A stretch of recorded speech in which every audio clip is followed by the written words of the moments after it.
Thank you, Chair Waters, Ranking Member McHenry, and all the members of the committee for having me here today to testify. It's an honor to be here.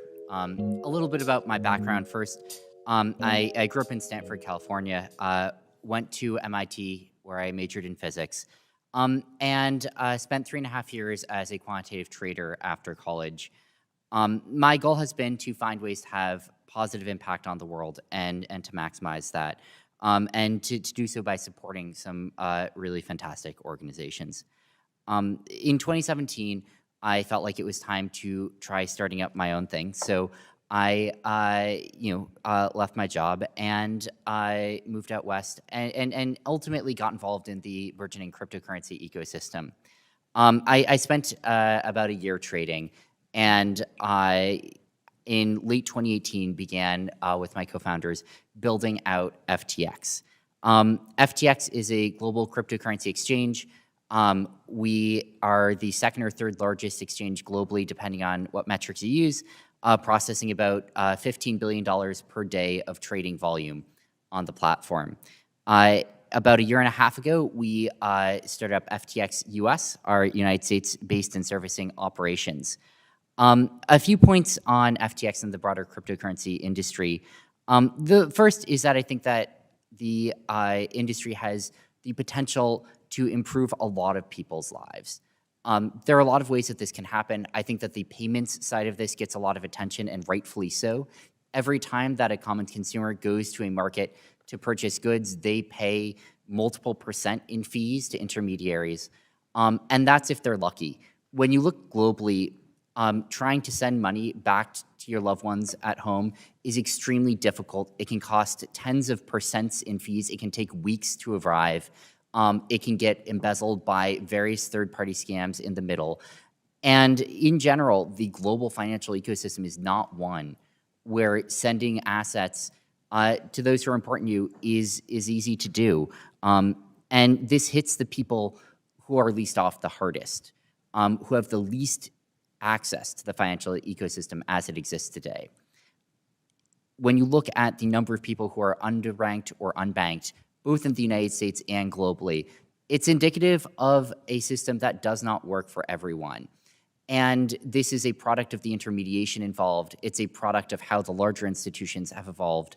And it's a product of payments infrastructure that is difficult and clunky enough to use that it just does not work for most people. Cryptocurrencies do provide a potential way to address a number of these issues, making it easier, cheaper, faster, and more equitable for people to do what they need to do to manage their financial lives. A little bit about FTX. We are a cryptocurrency exchange. We have a different structure than the traditional exchanges do, as do many digital asset venues. We provide open and free market data to all of our users.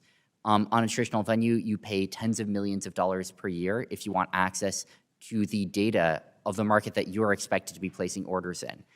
You have minimal access to the same tools and order types that sophisticated trading firms have if you're accessing it through the normal set of intermediaries. On FTX, all of our users have full access to the platform. They have full access to the same sets of tools that institutions do. And they have full access to all of our market data, which we make publicly available for free.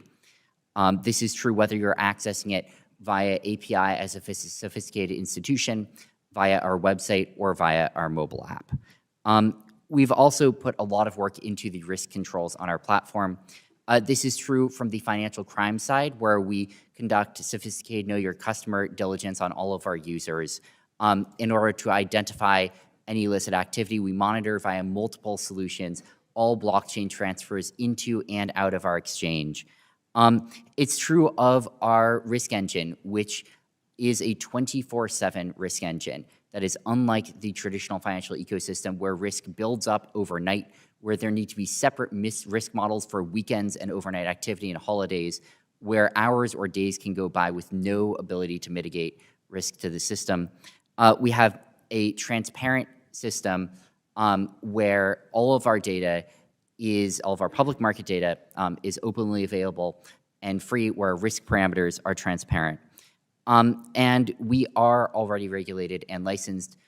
We have many licenses globally. Here in the United States, we are regulated by states under the money service business and money transmitting regime, and we are regulated nationally by the CFTC, where we have a DCO, a DCM, a swap execution facility, and other licensure.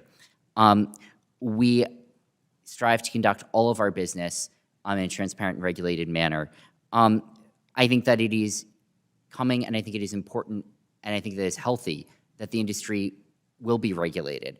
I think it is also already regulated in a number of ways. I think that there are points that need to be addressed to give oversight of various aspects of the industry that do not have sufficient oversight right now. And I also think that it is important to do so in a reasonable and common sense way that understands the industry.